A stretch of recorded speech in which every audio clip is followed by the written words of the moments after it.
বর্ষার আগে আসামের ৩৪৭টি বন্যাপ্রবণ এলাকা চিহ্নিত, প্রস্তুত প্রতিরক্ষা ব্যবস্থা। আসামের মোট ভৌগোলিক এলাকার প্রায় ৪০%, অর্থাৎ অন্তত ৩১.৪ লক্ষ হেক্টর জমি প্রতি বছর বন্যার ঝুঁকিতে থাকে। মূলত ব্রহ্মপুত্র ও বরাক নদী এবং তাদের উপনদীগুলোর পরিবর্তনশীল গতিপ্রকৃতির কারণেই এই পরিস্থিতি তৈরি হয়। বন্যা মোকাবিলার জন্য রাজ্যের জলসম্পদ দফতর একটি সমন্বিত ও সক্রিয় পরিকল্পনা গ্রহণ করেছে।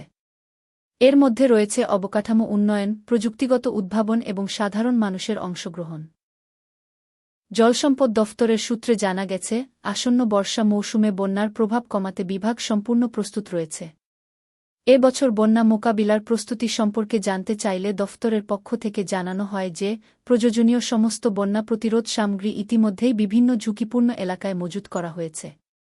সূত্রের দাবি, রাজ্যের স্পর্শকাতর এলাকাগুলিতে ২৩৮টি মেগাটিউব, ৭০,৫৫৮ মিটার জিও ফ্যাব্রিক, বালির বস্তা, পর্কুপাইন স্ট্রাকচার, মেগা ব্যাগসহ বিভিন্ন সামগ্রী প্রস্তুত রাখা হয়েছে।